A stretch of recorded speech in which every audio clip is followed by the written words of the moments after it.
Hello, I'm Matteo, the Chief Mobile Opinionist at the Tech Travel Geeks, and this is the Tech Travel Geeks side-by-side comparison between the Nokia 5.3 and the Honor 20E smartphones. If you don't already, please do subscribe to the Tech Travel Geeks here on YouTube. Right then, if you're shopping around for a new smartphone in the second half of 2020, two devices you may be considering, and which are priced very similarly at around £150, are the Nokia 5.3 and the Honor 20E smartphone. Both devices have nice, relatively large screens at 6.55 inches and 6.2 inches. Obviously the Honor is slightly smaller, and that makes for a more compact device overall. The Nokia 5.3 has a 720 screen. It means it has 720 pixels along the bottom of the device, whereas the Honor 20E has a significantly higher density screen, both because it's a full high definition screen, which is 1080 pixels along the shorter side, as well as having a smaller screen, makes it a noticeably better one in day-to-day use, as well as when watching video, whether on YouTube, Amazon Prime Video, or Netflix. Now, both devices have what some call water drop or teardrop notches. The Nokia one is slightly wider and cuts into your experience on the smartphone slightly more, but with a bigger screen that may not be an issue.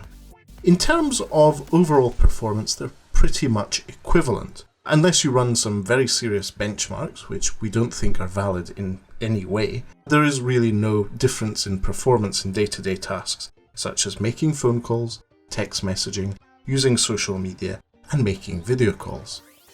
Now, the big difference, apart from the build and the overall setup, is mainly in the cameras. So the Nokia 5.3 has a 13 megapixel main camera, 5 megapixel ultra-wide camera, a 2 megapixel macro camera, which is pretty much useless, and a 2 megapixel depth sensor.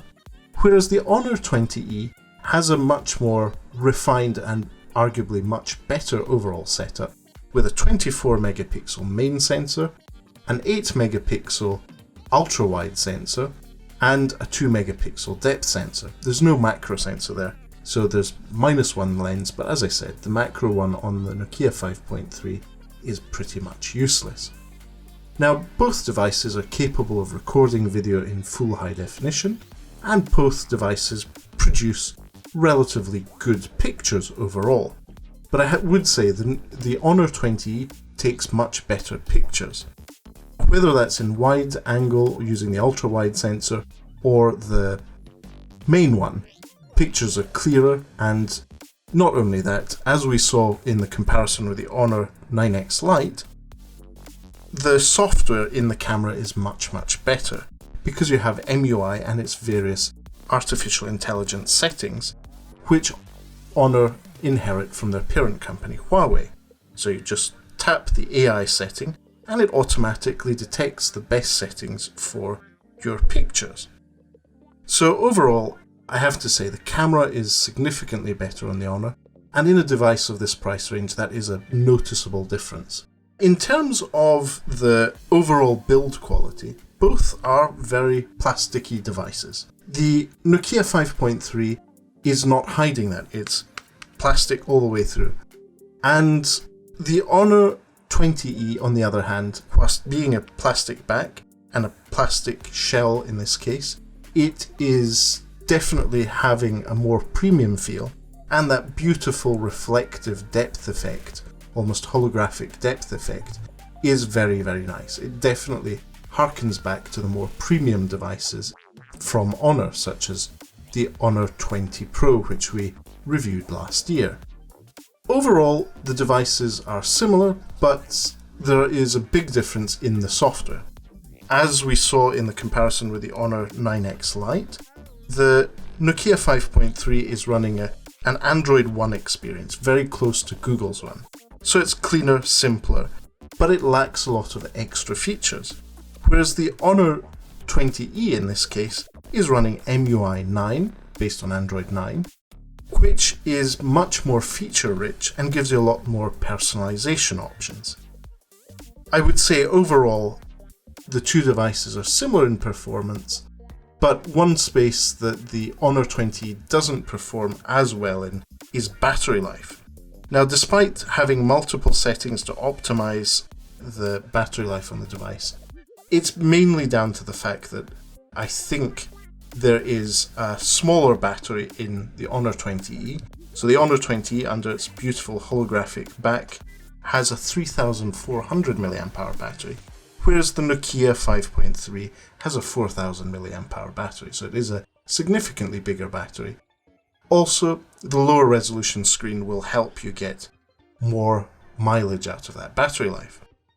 One thing to be aware of on the two devices is the different charging standards. So you may already have micro USB chargers. The Honor 20 is still using micro USB in 2020, whereas the Nokia 5.3 is using USB Type-C. So it is a newer standard, it's reversible, and arguably in the next few years will be the default standard for most mobile devices. Maybe even Apple. We'll have to see about that. But overall, I'd say £450 if you're shopping around for a new smartphone.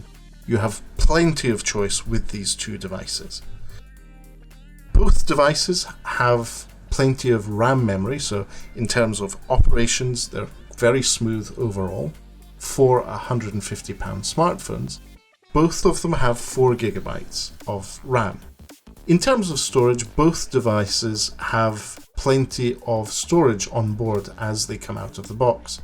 So the device we have of the Nokia 5.3 has 64GB built in, which is expandable with micro SD cards, whereas the Honor 20E has the exact same amount, 64GB, which you can expand with another micro SD card. So really good options there, and both devices support dual SIM. So if you want to do that, just be aware that on the Nokia 5.3 you will have to choose between memory card and one SIM or two SIMs. You can't have both. Whereas on the Honor 20E you have the option to have both SIM cards and a memory card. So that's the key takeaway. It's ultimately down to the cameras and slightly to the battery life. What is more important to you between the Nokia 5.3 and the Honor 20E? If you'd like to know more, if you'd like to ask any questions or let us know what you think, please do leave a comment in the section below. And if you haven't already, please do subscribe to the Tech Travel Geeks here on YouTube.